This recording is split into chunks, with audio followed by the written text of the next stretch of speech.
Ladies and gentlemen, welcome to the Burj Al Arab, where opulence is not just a promise but a lifestyle. Picture this, a sail-shaped silhouette rising 321 meters high against the azure backdrop of the Arabian Gulf. This, dear reader, is the world's most luxurious hotel, where the term over the top just doesn't quite cut it. Yes, I spent a night here, and let me tell you, it was a trip through Alice's looking glass of wealth and eccentricity. Stepping into this world of grandeur felt like entering a parallel universe. I was a mere mortal, set to explore the realms of gods and tycoons. My inner monologue was a mix of excitement and sheer disbelief. Could a night here possibly make one feel like royalty? Or would it reveal the absurdity lurking beneath the gold-plated facade? And so, with a suitcase full of wrinkled clothes and hopes of not embarrassing myself, I crossed the threshold into this illustrious haven. As I entered the lobby, I was immediately enveloped in an atmosphere dripping with opulence. Picture a space so grand that even the ceilings seemed to soar higher than my expectations of adulthood. The lobby was a symphony of vibrant colors, rich textures, and gold, lots and lots of gold. It was as if Midas himself had been hired as the interior designer. Chandeliers twinkled with the intensity of 1,000 paparazzi cameras, ensuring no corner was left in shadow. Walking further into the labyrinth of luxury, I was greeted by a peacock of a room. Every suite in Burj Al Arab is a duplex because, of course, single-level living is for peasants. The bed was a cloud of Egyptian cotton, and the pillows were fluffed to a degree that suggested they had their own personal concierge. And then, there was the view. An uninterrupted panorama of the shimmering sea that could make even the most seasoned sailor swoon. The amenities spoke of extravagance in a language I was only beginning to understand. There was a private bar stocked with spirits that could buy small islands, and a menu of pillow options that included choices like camel down and giraffe neck support. Honestly, the bathroom deserved its own zip code. My arrival at the Burj Al Arab was nothing short of theatrical. Imagine pulling up to a private bridge in a sleek Rolls-Royce because obviously, that's the only acceptable way to arrive here. The car door was opened by a porter who could have doubled as a runway model. His smile was so dazzling I feared it might cause temporary blindness. Once inside, I was greeted by a symphony of scents, jasmine, sandalwood, and the unmistakable aroma of money. My senses were overwhelmed, and I half expected to see a ticker tape parade welcoming me. Alas, no ticker tape, but I was presented with a glass of champagne that could have been fermented from the tears of angels. As I made my way to my suite, I was accompanied by a butler who seemed to glide rather than walk. His name was Reginald, and he was my personal genie for the duration of my stay. The surreal nature of my surroundings was both enchanting and bewildering. From the cascading fountains to the towering palm trees, everything was designed to make you feel like the world was your oyster, albeit a very expensive one. If you think the Burj Al Arab is just about gold and glitz, think again.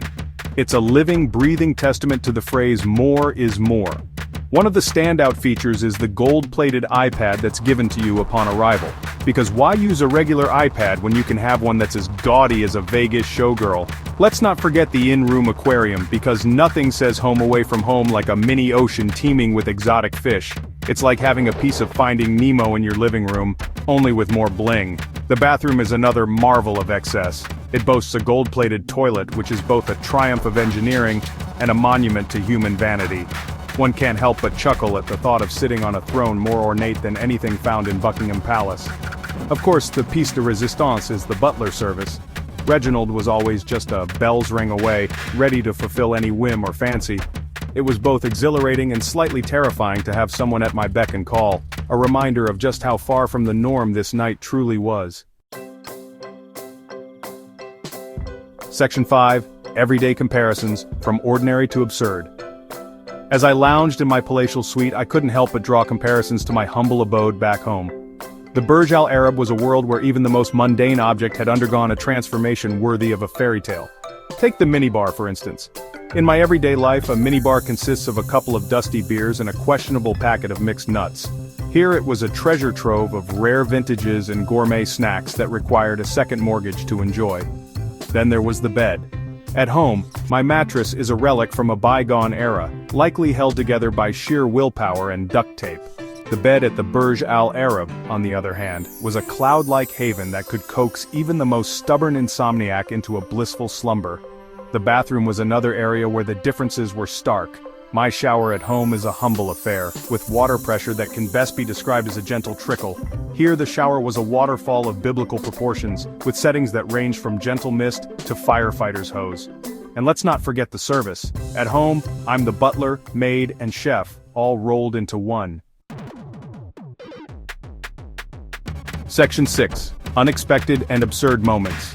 Despite the meticulous planning and execution of luxury, my stay wasn't without its share of unexpected and absurd moments. Take, for example, the afternoon I decided to explore the hotel's shops. I wandered into a boutique where a single necktie was priced higher than my monthly rent. It was a sobering reminder that in this glittering universe everything has a price tag, often one that defies logic. One evening I attempted to use the gold-plated iPad to order room service. The device, perhaps overwhelmed by its own magnificence, froze mid-order, leaving me in a technological limbo. Reginald, with the calm demeanor of someone who has seen it all, swiftly replaced it with another equally ostentatious iPad, restoring order to my evening. The most surreal moment, however, came during a visit to the hotel's spa. As I reclined in a chair that could have doubled as a space shuttle simulator, a therapist offered me a face mask made from gold. Amidst all this splendor, I encountered a truly bizarre sight, a guest walking their pet peacock through the lobby. It was a moment that perfectly encapsulated the eccentricity of this world, a place where such extravagance was not only accepted, but expected. Section 7. The cost of luxurious living a worthy expense? As the evening wore on, I found myself pondering the cost of such an opulent lifestyle. A night at the Burj Al Arab could easily fund a year's worth of travel for an average person. Was it worth it? The experience was undoubtedly extraordinary, yet I couldn't help but question the value of such excess. On one hand, the sheer level of service and attention to detail was unparalleled. It was a glimpse into a world where comfort and luxury knew no bounds. The staff's willingness to cater to every need, no matter how trivial, was remarkable. However, for the average person, this level of luxury is a fleeting fantasy, an experience that is as ephemeral as it is extravagant. Ultimately, whether it's worth it depends on one's perspective. For some, it's a bucket list experience, a once-in-a-lifetime chance to taste the finer things. Section 8. Conclusion: A night to remember. As the sun rose over the Arabian Gulf, painting the sky in shades of pink and gold, my night at the Burj Al Arab came to an end.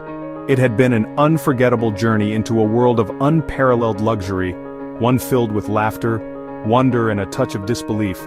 I had dined like a king, slept like a sultan, and been pampered beyond my wildest dreams.